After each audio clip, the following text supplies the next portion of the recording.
তো আমরা ইনস্টাগ্রাম অ্যাকাউন্টটি ডিলিট করব কীভাবে? আমাদের বিভিন্ন ধরনের প্রবলেমের সম্মুখীন হলে আমরা বাধ্য হই ইনস্টাগ্রাম অ্যাকাউন্টটি ডিলিট করতে। তো আজকের এই ভিডিওতে আমি দেখিয়ে দেবো কীভাবে একটি ইনস্টাগ্রাম অ্যাকাউন্ট ডিলিট করে। তো এর জন্য আমাদের কী করতে হবে, ইনস্টাগ্রামের যে অফিসিয়াল অ্যাপটি রয়েছে সেটি আমরা ওপেন করে নেব। এখানে ওপেন করার পর আমরা ইনস্টাগ্রামের যে প্রোফাইলটি রয়েছে সেখানে আমরা ক্লিক করব নিচে। তো এখানে আমি নিচে ক্লিক করব প্রোফাইলের মধ্যে। এখানে ক্লিক করার পর উপরে দেখতে পাবো 3 লাইন রয়েছে। এই 3 লাইনের মধ্যে ক্লিক করব। এখানে ক্লিক করার পর আমরা দেখতে পাবো উপরেই রয়েছে অ্যাকাউন্ট সেন্টার। তো আমি এই অ্যাকাউন্ট সেন্টারের মধ্যে ক্লিক করব। এখানে ক্লিক করার পর দেখতে পাবো এখানে স্ক্রল ডাউন করলে পার্সোনাল ডিটেলস রয়েছে। এই পার্সোনাল ডিটেলসে আমরা এখন ক্লিক করব। এখানে পার্সোনাল ডিটেলসে ক্লিক করব। তারপর এখানে আপনাদের ইনফরমেশন চলে আসবে, জিমেল বা মোবাইল নাম্বার আপনি যেটি দিয়ে লগ ইন করেছেন, ঠিক আছে। তো আমরা এখানে নিচে দেখতে পাবো একটি রয়েছে অ্যাকাউন্ট ওনারশিপ অ্যান্ড কন্ট্রোল, ঠিক আছে। তো এখানে আমরা ক্লিক করব। এখানে ক্লিক করার পর আমরা দেখতে পাবো ডিঅ্যাক্টিভেশন ও ডিলেশন। তো আমরা এখানে আবার ক্লিক করব। এখানে ক্লিক করার পর তারপরের পরের পেজটির মধ্যে দেখতে পাবো এখানে আমাদের ইনস্টাগ্রামের আইডিটি শো করবে, ঠিক আছে। এখানে একটু সাবধানভাবে দেখবেন, যদি আপনাদের ফেসবুকের সঙ্গে কানেক্ট থাকে তাহলে এখানে ফেসবুকও চলে আসবে, ঠিক আছে। তো আপনারা ভালো করে সিলেক্ট করে নেবেন আপনাদের ইনস্টাগ্রাম আইডিটি। আমি সিলেক্ট করে নিচ্ছি। তারপর এখানে ক্লিক করব। এখানে ক্লিক করার পর পরের পেজটি চলে আসবে। এখানে দুটোই অপশন রয়েছে, ডিঅ্যাক্টিভ অ্যাকাউন্ট এবং নিচে রয়েছে ডিলিট অ্যাকাউন্ট পার্মানেন্টলি, ঠিক আছে। তো আমরা ডিলিট করব পার্মানেন্টলি।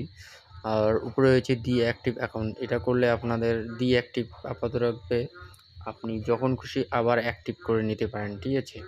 তো আমরা ডিলিট করব। তো নিচেরটা সিলেক্ট করে নেব। আমরা সিলেক্ট করার পর কন্টিনিউ করে দেব।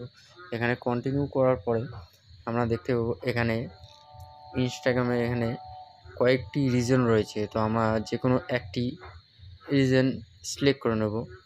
তো আমি এখানে টু বিজি টুরিস্ট রেটিং এটা সিলেক্ট করে নিচ্ছি। এখানে করার পর আমি কন্টিনিউ করব। এবার কন্টিনিউ করার পর আবার একটি পেজ চলে আসবে। তারপর এখানেও আমি কন্টিনিউ করে নেব। কন্টিনিউ করলে পরে তারপরে আমার পরের পেজটি চলে আসবে। এখানে পেজটি চলে আসার পরে আমি এখানে দিয়ে দেবো আমার পাসওয়ার্ডটি। তো আমি পাসওয়ার্ডটি বসিয়ে দেবো এখন। তো আমার পাসওয়ার্ডটি আমি বসিয়ে দিচ্ছি, আপনারাও আপনাদের পাসওয়ার্ডটি বসিয়ে দিবেন। এটা করার পর আবার কন্টিনিউ করতে হবে। তো আমি পাসওয়ার্ডটি বসিয়ে দিচ্ছি। পাসওয়ার্ডটি বসিয়ে দিয়ে আমি কন্টিনিউ করলাম, ঠিক আছে। তারপর এখানে দেখতে পাবেন কনফার্ম পার্মানেন্ট অ্যাকাউন্ট ডিলিশন, ঠিক আছে। এখানে আপনার ডেটটি দেখিয়ে দিবে, আপনি যে ডেটে আপনি এই কাজটি করবেন। তো এখানে মোটামুটি আপনি 1 মাস পর্যন্ত এই অ্যাকাউন্টটি ডিলিট করার পর আর লগ ইন করবেন না। আপনি যদি আবার লগ ইন করেন মাঝখানে 1 মাসের আগে, তাহলে আপনাদের কিন্তু আবার অ্যাক্টিভ হয়ে যাবে, ঠিক আছে। তো আপনি এখানে লগ ইন করবেন না, তাহলে আপনার এই অ্যাকাউন্টটি গায়েব হয়ে যাবে, ঠিক আছে। তো আমি এখানে ডিলিট অ্যাকাউন্ট যে রয়েছে আমি এখানে ডিলিট করে দিলাম। এখানে করলেই আমার অ্যাকাউন্টটি পার্মানেন্টলি ডিলিট হয়ে যাবে। তো আপনারাও এইভাবে করবেন। ভিডিওটি যদি ভালো লেগে থাকে অবশ্যই একটি লাইক করবেন এবং চ্যানেলে নতুন হয়ে থাকলে সাবস্ক্রাইব করে দেবেন।